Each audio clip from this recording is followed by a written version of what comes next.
भौर येथील ग्रामपंचायतीच्या उपसरपंच ज्योती पवार यांनी आवर्तन पद्धतीनुसार आपल्या पदाचा राजीनामा दिल्याने हे पद रिक्त झाले होते। या रिक्त जागेसाठी लोकनियुक्त सरपंच चित्रा मोरे यांच्या अध्यक्षतेखाली मंगळवार दिनांक 7 रोजी सकाळी ग्रामपंचायत कार्यालयात विशेष बैठक आयोजित करण्यात आली। ग्रामपंचायत अधिकारी शशिकांत देवरे यांच्या मार्गदर्शनाखाली ही निवडणूक प्रक्रिया पार पडली।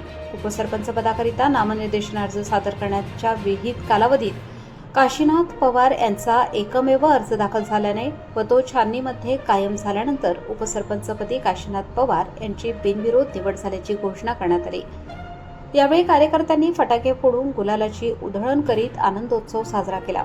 ग्रामपंचायतीच्या वतीने लोकनियुक्त सरपंच चित्रा मोरे यांनी नवनिर्वाचित उपसरपंच काशीनाथ पवार यांचा सत्कार केला। निवडणूक अधिकारी म्हणून ग्रामपंचायत अधिकारी शशिकांत देवरे यांनी काम पाहिले। भौर ग्रामपंचायत उपसरपंचपदी काशीनाथ पवार यांची बिनविरोध निवड झाली। यावेळी ग्रामपंचायत सरपंच चित्रा दादाजी मोरे, तंटामुक्त अध्यक्ष सुभाष पवार, डॉक्टर काकाजी पवार, सदस्य रवींद्र पवार, माजी सुनीता पवार, ज्योती पवार, संजय पवार, दादाजी मोरे, खंडू माळी, गंगाधर ठाकरे, सुनील पवार, दिनेश पवार, दीपक पवार, मिलिंद पवार, सीमा पवार, विजया माळी, माधुरी पवार, मीना पवार, ग्रामविकास अधिकारी शशिकांत देवरे, जिभाऊ पवार, योगेश पवार, दीपक पवार, लखन गरुड, साहेबराव माळी, रमेश मोरे आदी उपस्थित होते। प्रबंधभूमी महाराष्ट्र न्यूजसाठी शरद पवार।